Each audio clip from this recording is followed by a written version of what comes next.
The big stories coming in is that in a major relief for former Pakistan Prime Minister Nawaz Sharif, the caretaker government in Punjab has suspended his sentence in the Al Azizia steel mill corruption case.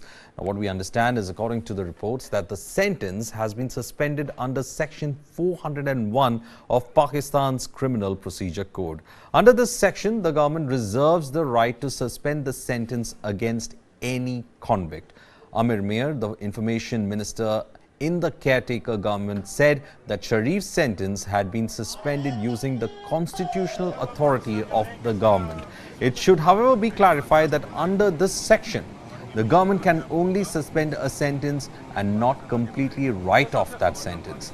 Back in 2018, an accountability court had handed a 7-year jail sentence to the Nawaz Sharif in the Al Azizia reference. The PMLN chief had also been barred from holding any public office for a period of 10 years. Additionally, a fine of 1.5 billion Pakistani rupees was also imposed on Sharif. Now, in 2019, however, the Lahore High Court suspended Sharif's sentence in the case on medical grounds and permitted him to go to London for treatment. Sharif had since been living in self-exile in London. After 4 years of exile, the three-time Prime Minister returned to Pakistan last Saturday. He was accorded a warm welcome by the PMLN party workers and also addressed a huge rally at the Minar-e-Pakistan in his hometown of Lahore.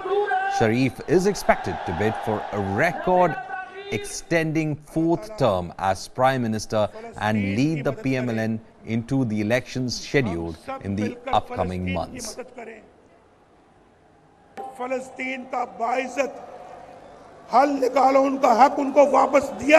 Big relief for ex-Prime Minister of Pakistan, Nawaz Sharif. Nawaz Sharif has in fact got relief as one of the provincial governments has decided to go ahead and suspend his sentence in the Azizia steel mill case. It is being said that using the authority under Section 401, the entire sentence that was awarded against the former Pakistani Prime Minister has been suspended, paving for his effort to get into the election situation in that country, where it is expected that in a few months Pakistan would be going ahead and voting for its new government. At present, there's a caretaker government in place, and soon the election procedures are expected to be announced. It is being said that the PPP and the PMLN are the primary parties who would be looking at these elections, and rivalries are said to in fact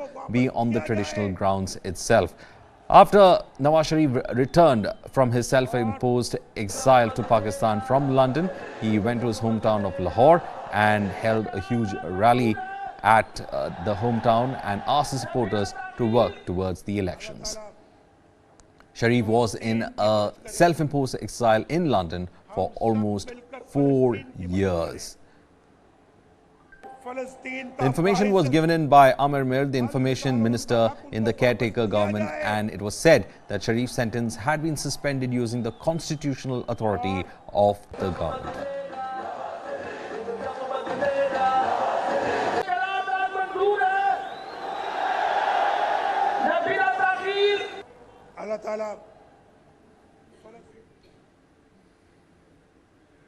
Well, it is an intense battle that is changing in the West Asian region, and at the same time we are getting you the latest on the Israel-Hamas conflict.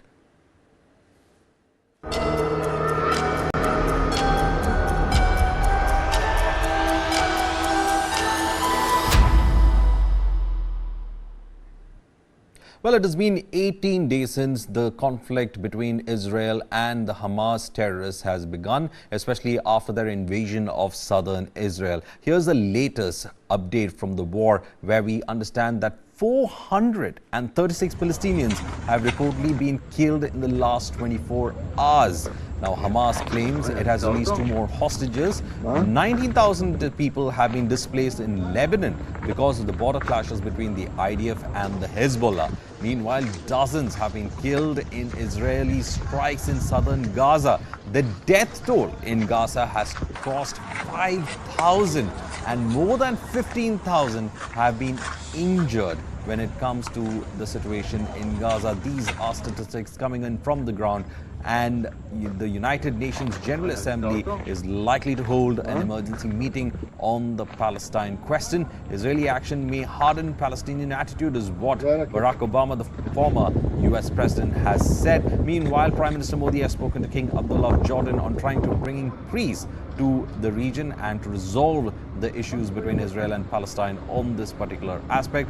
And at the same time, there is the third set of aid trucks that are passing through the Rafah crossing, bringing in those crucial supplies for the people in Gaza. However, Israel has continued with its bombing in Gaza and has destroyed several infrastructure used by the Hamas terrorists to attack it, especially the cities of Sderot as well as Ashkelon.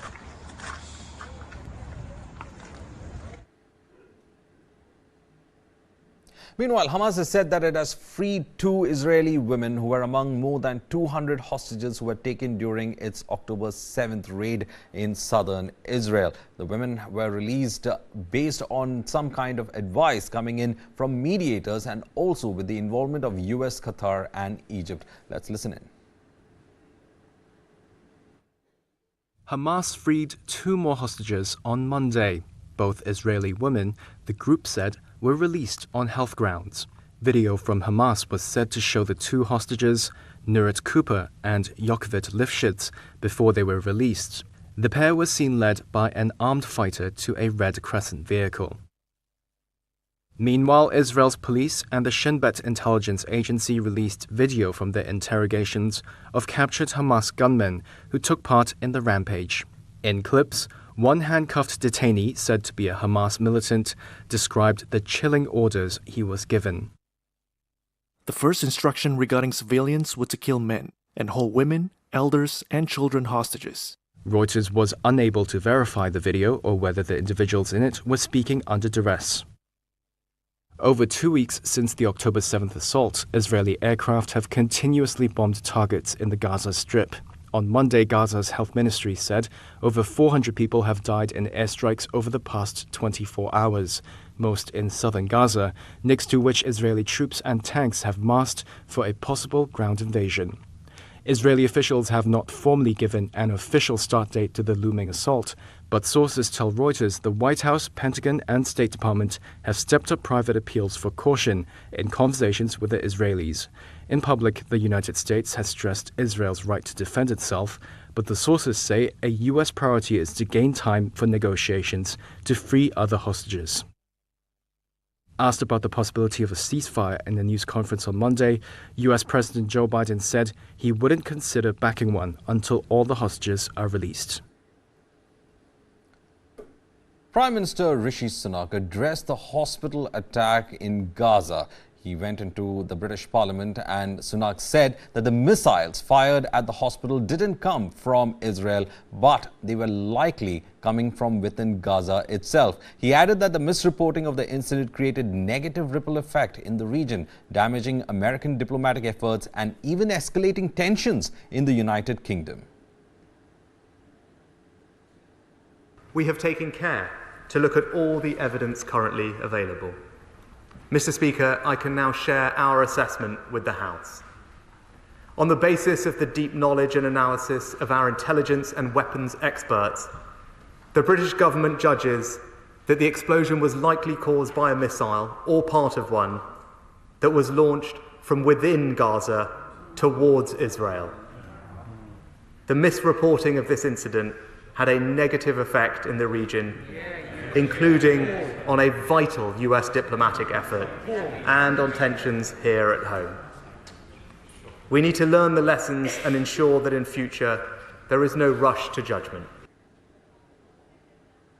Well, in the latest developments concerning the conflict in the Middle East, Russian Foreign Minister Sergei Lavrov has expressed concerns about unilateral moves exacerbating the situation. Lavrov stressed that when one state, in fact, takes unilateral initiative, it increases the overall risk and dangers of the conflict escalating further. He highlighted that the immediate priorities should include arranging a ceasefire, addressing humanitarian issues, and establishing a mechanism for peace based on the two-state principle. Lavrov also underscored that the United States had suspended the activities of the Middle East Quartet, and at present there is no alternative entity that all parties find acceptable. He stated that there was a lack of awareness regarding any innovative proposals from the U.S. Secretary of State Anthony Blinken for addressing this situation. Let's listen in.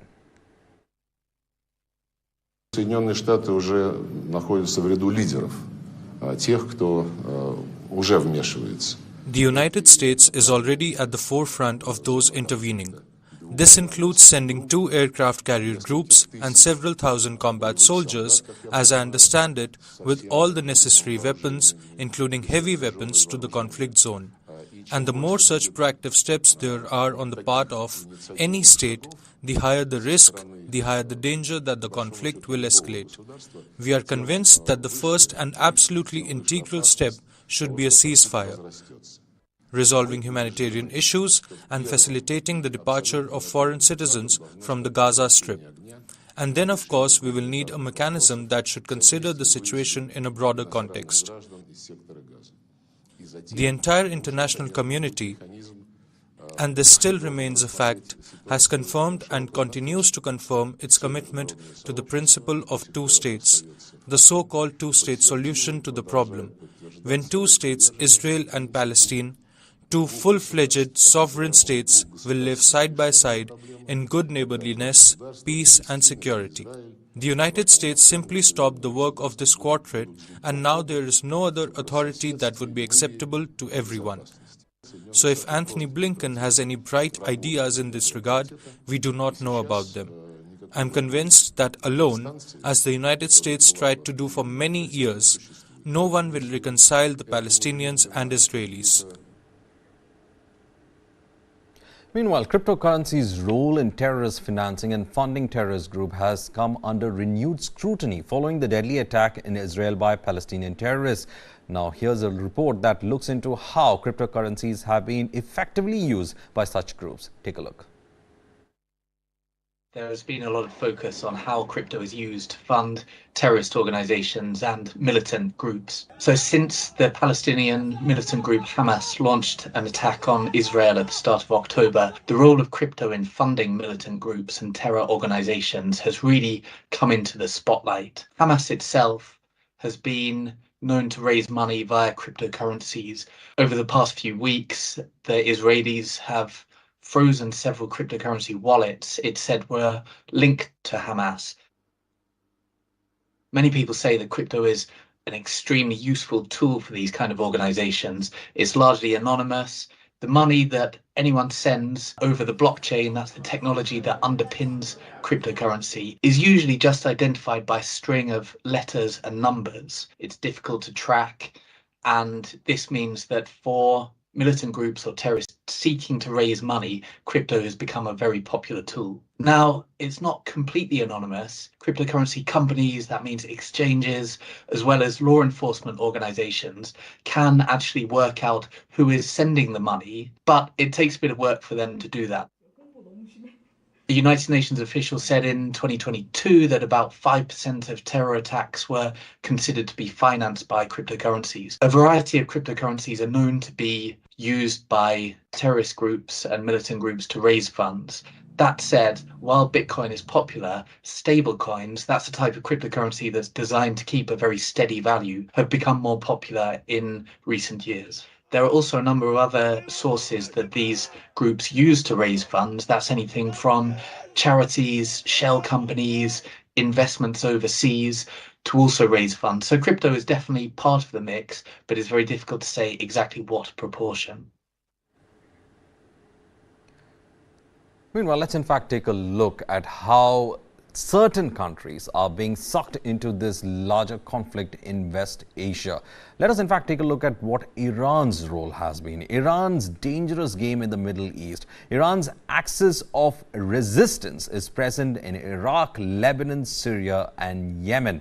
They are mostly proxy groups who have been at war with their governments there or have become autonomous structures within those countries. Meanwhile, Iran preys on countries with unstable polity. That is to say that if there is a significant number of Shiites, then Iran would in fact prop up an armed group in that region. Meanwhile, Iran also funds Hamas and Hezbollah to create instability in the Middle East, as the case in southern Lebanon as well as in the Gaza Strip. Iran is interested in a shadow war with the West using its proxies, but never with a direct intent to engage with the West, but create tensions in certain areas. Iran wants to escalate the conflict without triggering a full-blown war. That has been the strategy that has been followed by Iran. In this case, Iran capitalizes on Hamas's atrocities to mobilize its axis of proxies that are present in all these regions that have recently seen trouble or civil war.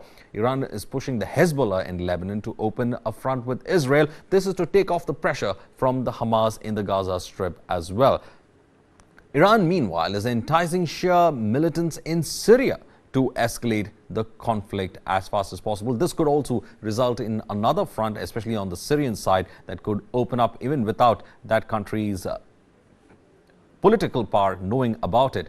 Meanwhile, the regional turmoil means more cash for Iran. How does that happen? Well, it means that the oil prices in these countries are something that Iran would be looking at, and oil prices rising rapidly ever since the Israel-Hamas war has begun.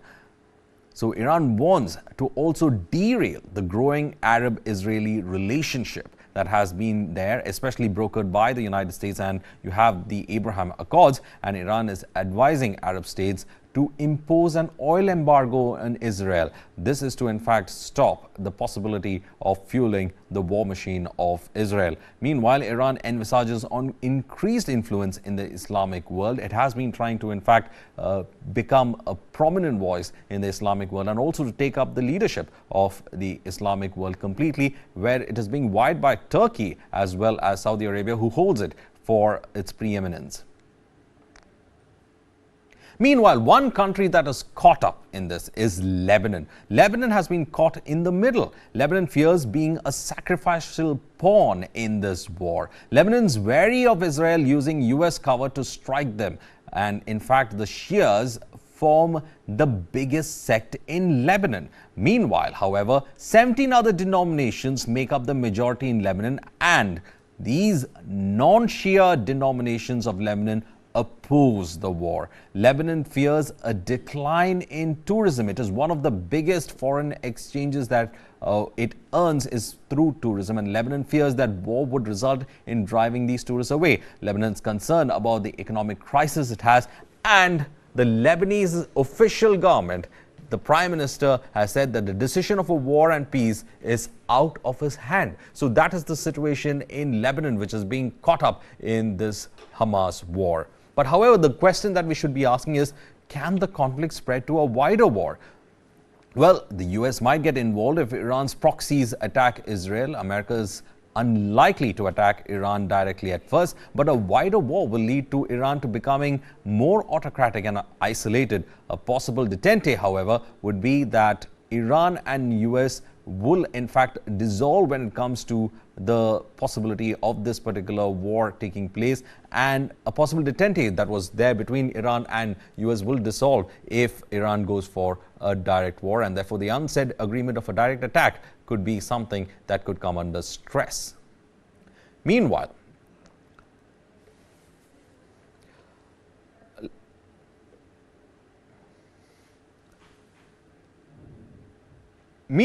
let us in fact take a look at how amid escalating Israel-Hamas war, the White House spokesman John Kirby has said that Iran has been actively facilitating attacks on US military bases in Iraq and Syria. And in response, President Biden has directed the Defense Department to brace for more. What we understand from the ground is that the attacks on US forces in Iraq and Syria has increased. since October 7th. Now, rocket and drone attacks by proxy groups, especially proxy groups that are backed by Iran, are the ones who are targeting the U.S. bases. So this is something that has been of worry to a lot of people, especially in the security establishment of the United States, and rocket and drones are the ones that have been used for it.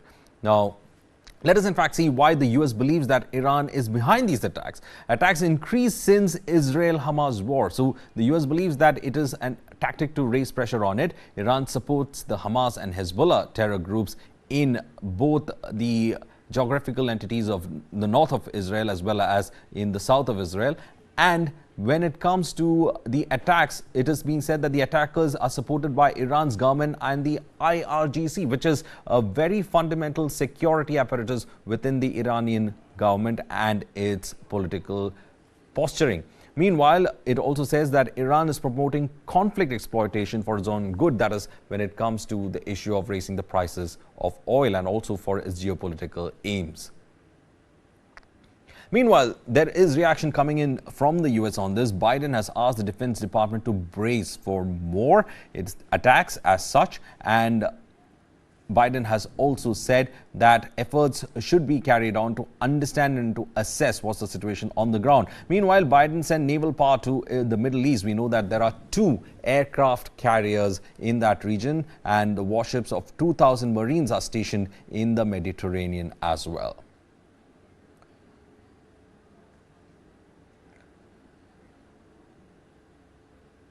Well, those were the complexities of the geopolitics that was happening in that region. Meanwhile, Israel conducted limited overnight raids against Palestinian terrorists in Gaza and launched airstrikes on fighters who it said were assembling to repulse any wider Israeli invasion. The Palestinian terrorist organization Hamas, meanwhile, said that its fighters had hit back by engaging an armored Israeli force in southern Gaza and launched 2 attack drones at military posts, which Israel said were thwarted. However, there is an interesting statement also coming in.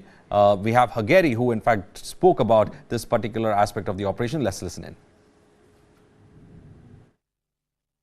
צה"ל פשטו היום בשטח עזה, סמוך לגבול, כחלק ממאמץ להכנת המרחב לקראת תקיפה ובהמשך האיסוף של מידע בנוגע לנעדרים ולחטופים.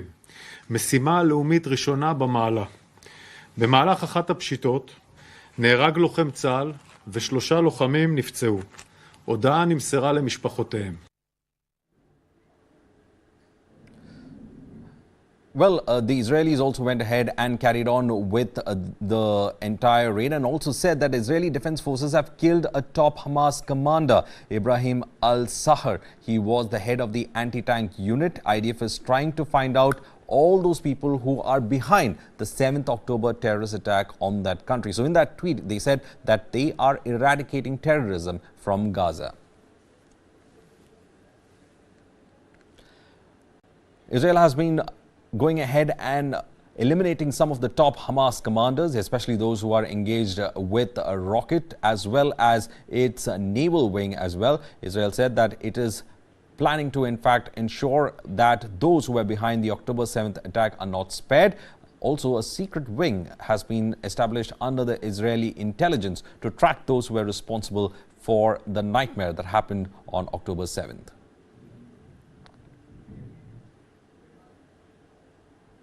Meanwhile, Israel continued to pummel targets in Gaza as well as Hamas supporters in Lebanon and Syria. Medical sources in Gaza said that more than 200 Palestinians were killed in Israeli airstrikes overnight. In Gaza's Khan Yunis, there were funerals that were held by family members of those who were killed in those strikes. Let's listen in.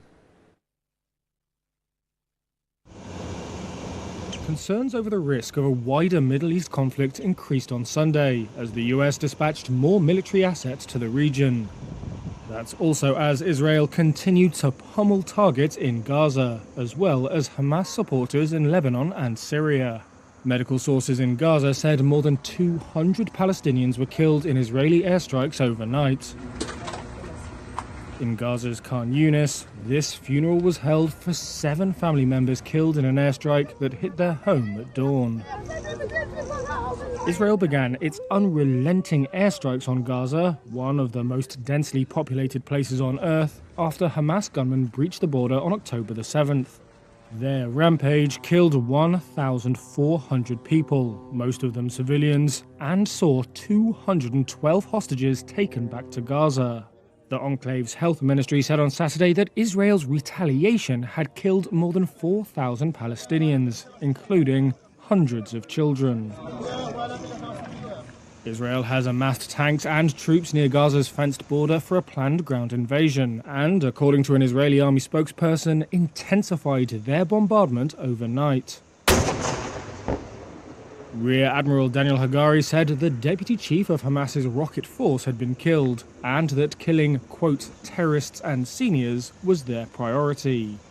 In neighbouring Syria, where Hamas's main backer Iran has a presence, Israeli missiles hit Damascus and Aleppo international airports, according to Syrian state media. Israel also said it had bombed Iran-backed Hezbollah targets on Saturday. Hezbollah said 6 of its fighters were killed. Meanwhile, the US Defense Secretary Lloyd Austin has said Washington will send more military assets to the Middle East. It's a move in support of Israel and to strengthen the US defense posture in the region, following, quote, recent escalations by Iran and its proxy forces. Austin said a terminal high-altitude area defense system and additional Patriot defense missile system battalions would be sent, and more troops put on standby. The US has already deployed significant naval power to the Middle East in recent weeks. Well, this has been the bloodiest war between Israel and Hamas, and the situation is deteriorating with each passing day. The war became a nightmare for Gazans as Israel carried out its rampage in Gaza to wipe out Hamas. Meanwhile, residents of Khan Yunis recalled the hardest night so far in the area after Israel's intense airstrikes at night. Palestinians fleeing to the south strip from North Gaza find no escape from the danger as they are caught from one narrow security corridor to another. This is the kind of destruction that most of the neighborhoods in the area have seen, especially after the airstrikes. Israel has pummeled through some of the neighborhoods which they suspect was being used for attacks on its territory. Israel has been using precision weapons as well as airstrikes to target those who could be behind the attack on Israel.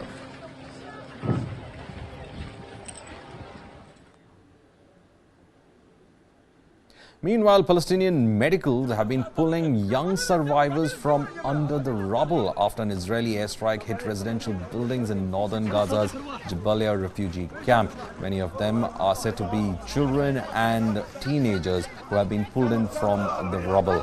It has been said that the hospitals, meanwhile, are overcrowded in the area, and the Jabalia refugee camp was hosting a whole lot of Palestinians who had fled the airstrikes in the region.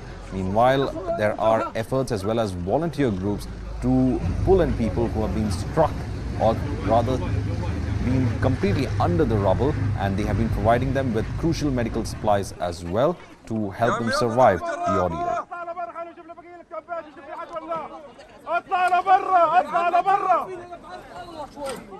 Meanwhile, doctors at a Gaza neonatal intensive care unit are scrambling to find fuel and basic medicines for their tiny patients who would die within minutes if their incubators lose power in the Palestinian enclave under Israeli siege.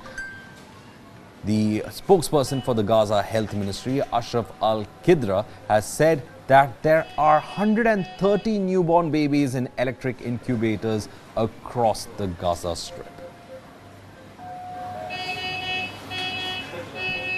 One of the biggest concerns for the Palestinian authorities as well as for those in the Gaza Strip has been the power loss to important hospitals in the area. Many of them are having patients who are critical. Israel used to supply power to the Gaza Strip, and now most of these hospitals are running low on fuel for generating electricity. And one of the biggest concerns is that if the power supply is stopped towards these hospitals, it could result in the death of neonatals, and that has been a worrying aspect that has been put forward by various hospitals in that region.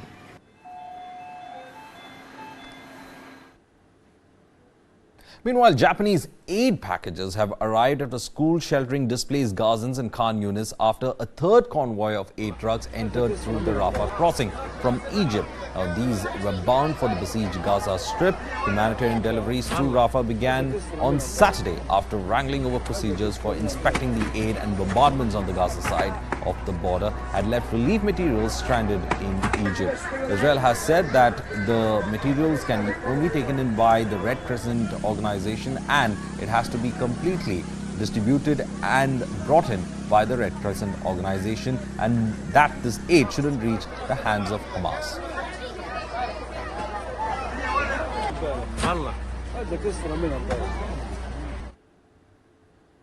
There are several dual citizens in Gaza. Some of them are U.S. nationals as well. The White House wants safe passage out of Gaza for these citizens, especially for those from their country. The United States is in touch with Egyptian authorities on the matter. U.S. White House spokesperson John Kirby had this to say on it.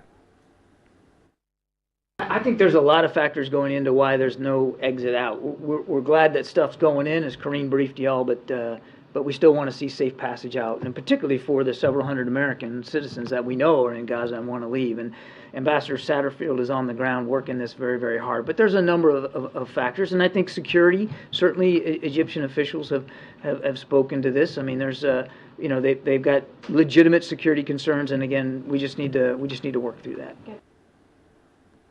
The European Union's foreign ministers failed to reach an agreement at a meeting on recommending a humanitarian pause to allow aid to reach Palestinians in Gaza as Israel continues its airstrikes on the besieged territory. UN Secretary General Antonio Guterres called for an immediate humanitarian ceasefire last week, but EU ministers have discussed that Foreign Affairs Chief Joseph Borrell called a less ambitious humanitarian pause. Borrell stressed that while the EU cannot decrease a pause, it can send the message that it is in favor of one. Let's hear what EU's foreign policy chief had to say.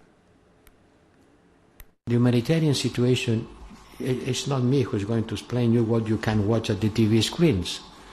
It's very dire, and the only thing that we can do is to ask for a humanitarian pause and to increase the access of the humanitarian support. This is what is in our hands, and that's what we are doing. We're engaging all our political capacity, financial resources, logistic capacity in order to make the humanitarian support to reach the border, to go into Gaza, and to make pressure in order to ask for the respect of the law of the war. This is what is in our hands, and that's what we are doing.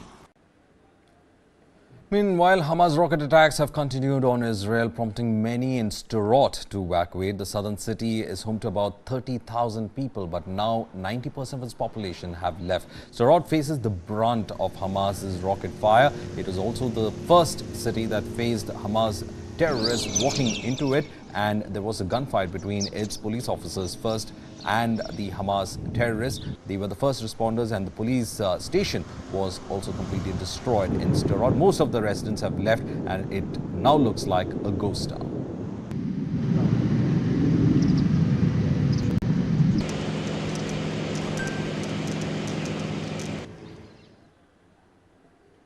Meanwhile, families plead with Israeli president for safe and immediate return of hostages held by Hamas. Over 200 hostages have been taken by Hamas as of now. Backroom negotiations are still going on for the release of these hostages. They have already released 4 of them, but at least more than 200 are in their custody.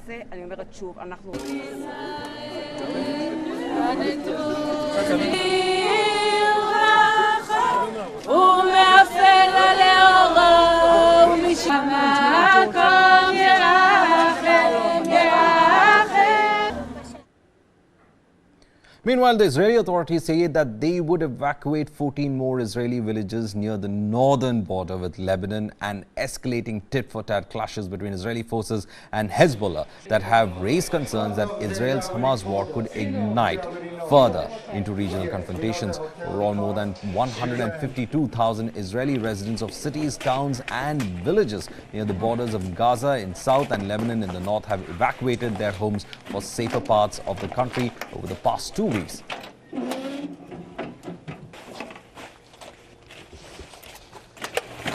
The Lebanese front is said to be one of the issues that Israel faces, especially worries going on that Hezbollah might enter the war. Israel has already amassed troops at the northern border, and also warnings have been issued by Israel towards the Hezbollah saying not to take part in the war or open another front. This has led to panic on the northern borders as people from both sides of Lebanon as well as the Israeli border leave their homes, anticipating a probable longer skirmish to take place and even a battle line being drawn by Hezbollah and the IDF.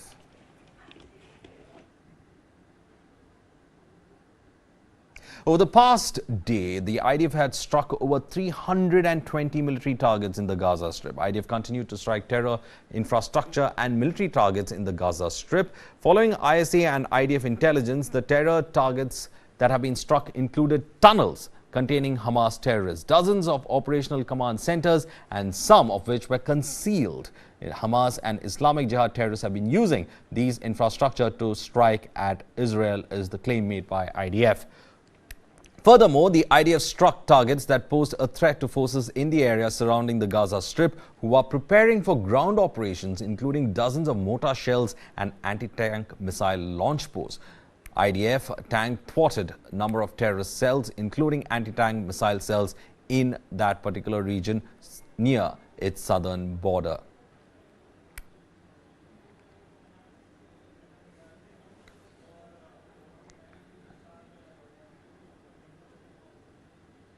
Meanwhile, the Israeli military is saying that it is ready and is waiting political instruction. Let's listen into what the IDF spokesperson had to say.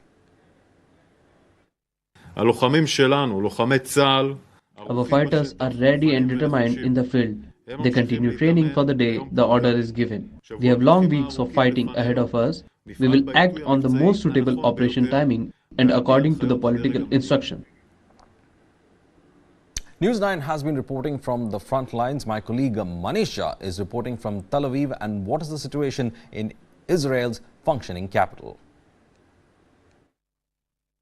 मैं इस वक्त तेल अवीव में पहुंचा हूं एक बार ये देखने के लिए कि अब तेल अवीव आगे क्या करेगा, क्योंकि तेल अवीव के पास जहां आंतरिक और बाहरी दबाव है, वहीं तेल अवीव को एक डिसीजन लेना है कि डू एंड डाई की स्थिति में, और उन्होंने ले भी लिया है। और मेरे कैमरा सहयोगी अमित आपको आसपास की तस्वीरें भी दिखाएंगे। और साथ में मैं आपको बता दूं, एक तरफ जहां इजराइल की सरकार ने ये फैसला लिया है कि अब कोई युद्ध विराम नहीं होगा, हम अपना ग्राउंड ऑपरेशन जारी रहेंगे, लेकिन सबसे बड़ी बात ग्राउंड ऑपरेशन को लेकर ये दिक्कत आ रही है। और इस वक्त आप कैमरे पर देख रहे होंगे, देखिए यहाँ पर मौजूद पूरे शहर में अगर आप देखेंगे तो आपको 70 से 80% लोग जो हैं वो आपको सेना की वर्दी पहने हुए घूम रहे हैं।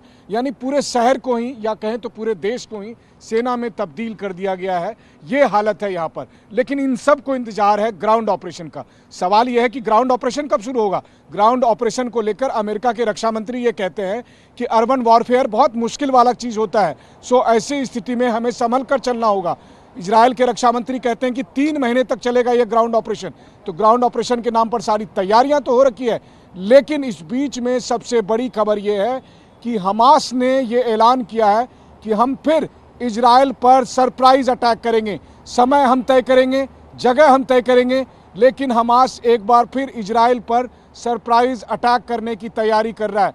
ठीक वैसा ही अटैक जैसा इस वक्त हम वीडियो में दिखा रहे हैं कि कितना कत्लेआम मचाया है, कितना नरसंहार मचाया है, और इसी तरह के एक और अटैक की प्लानिंग कर रहा है हमास। ये इनपुट इजराइल को मिला है।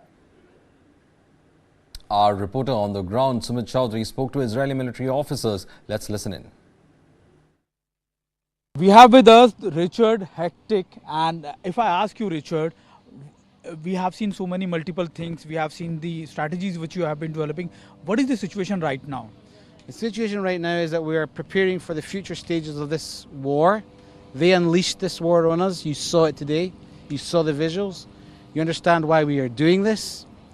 And it's going to take a long time, and we're going to do it when the operational conditions are ready. We're striking Hamas targets from the air. We've asked the populations in the north of Gaza to move south.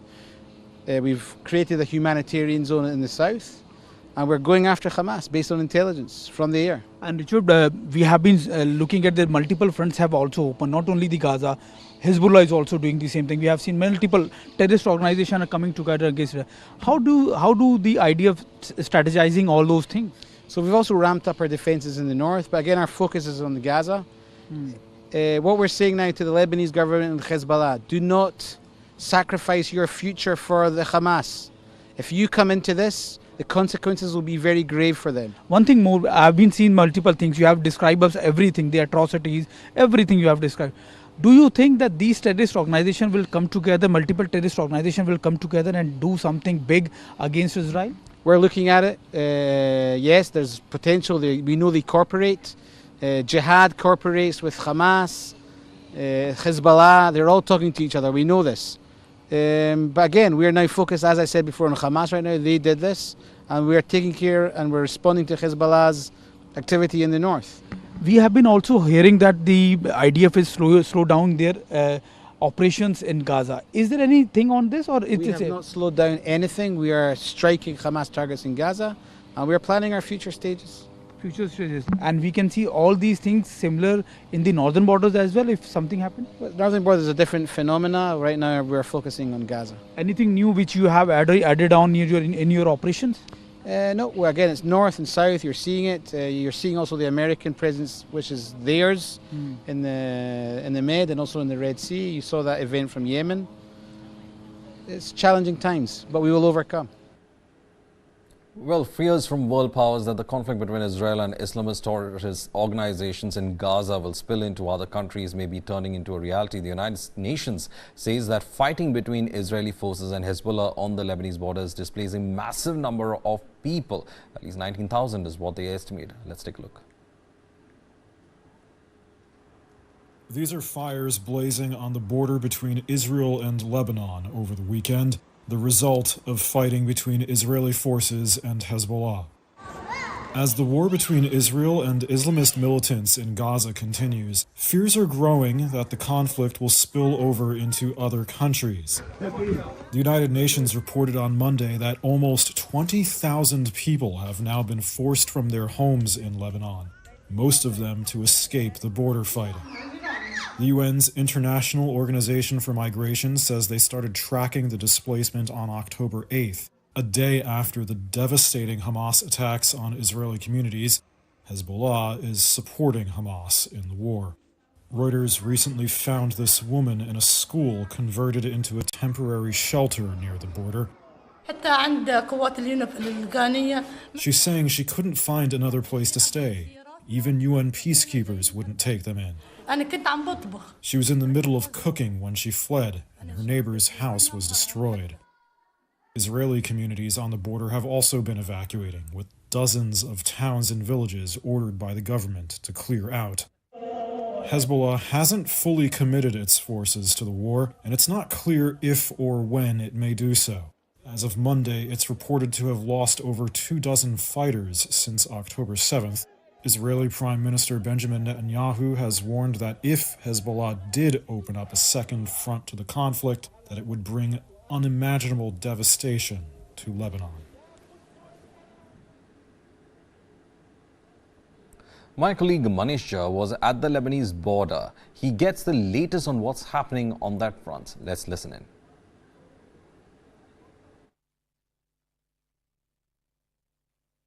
Right now I am at Israel-Lebanon border, and this place is known as Kiryat Simona. This is one of the 42 places where the Israeli government has asked to vacate it. All the civilians who are staying here, who are living here, they have been asked to vacate it and go to some secure place, because the Hezbollah is continuously attacking on these area. You can see the mountainous mountain, and top of the mountain, this is the Israeli post. From this location, continuously IDF attacking the opposite side, the Hezbollah. And the Hezbollah is also attacking this side, and most of the time, those rockets are coming near these area. And that's why, for the security of these peoples, the government has asked them to vacate these locations, go to some safe place, and the peoples are going out. There are very few peoples here. Most of them have already evacuated, but some of them who are here, they are going out, so that these places will be used by the armed personals. Right now I am moving around this area, and I have found lots of army vehicles and the military posts all these are deployed here, and at the same time you can see there is this area where I am standing right now, and though mostly these area are totally empty, no one is here. All the shops, markets are closed now, and the people who are here, they all are going out to find some safe places. So this is the location here where everyone is watching now.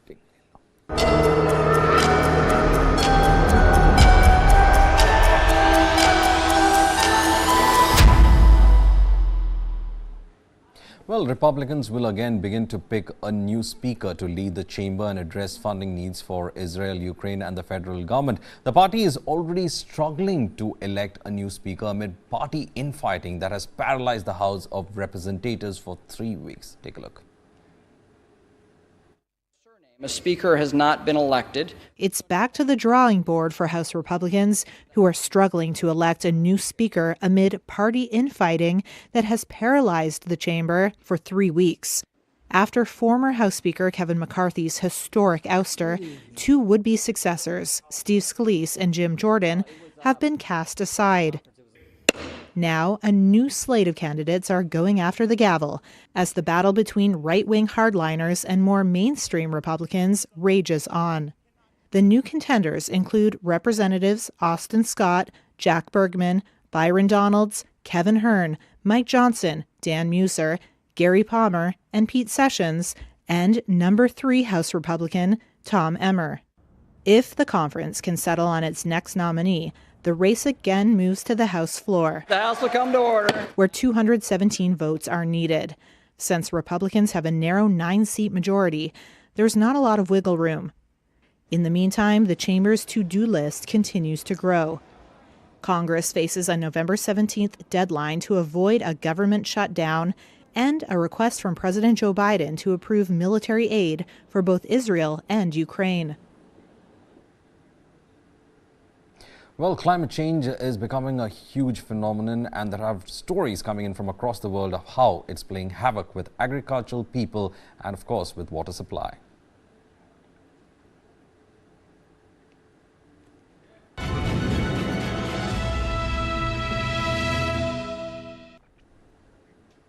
Well, according to new research, billions of people could struggle to survive in periods of deadly and humid heat within this century as temperatures rise. The situation is particularly worrisome in the world's largest cities like Delhi and Shanghai.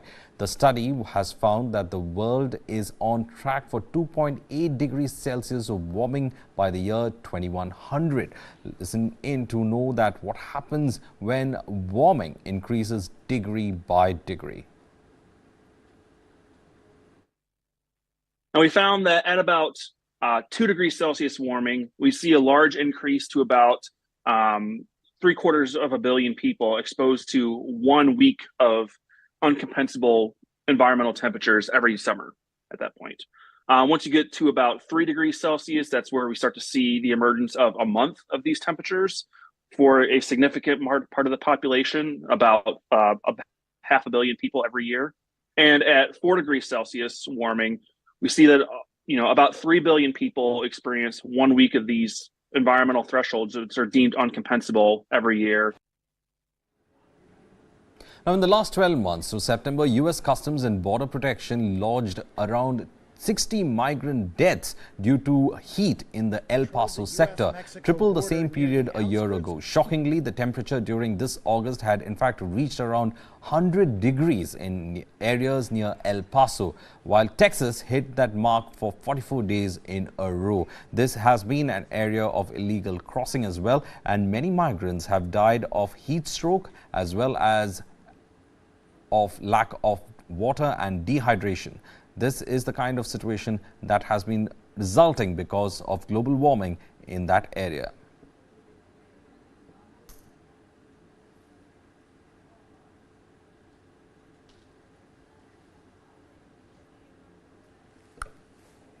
Body looks like it's been here probably a little bit more than a week.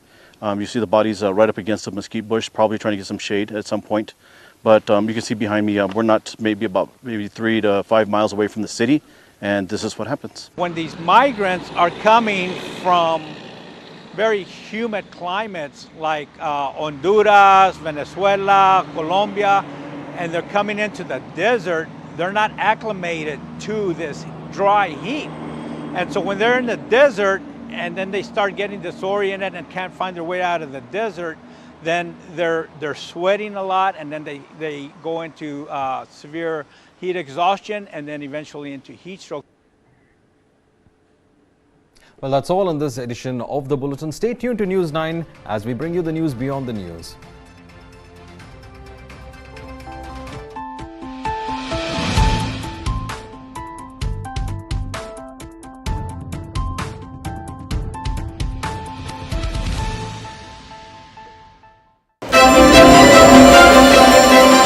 Delhi has the fastest growing metro network among G20 nations. From 6 stations in 2002, it today has 286 stations. Reliability, cleanliness and affordability have set the template for other Indian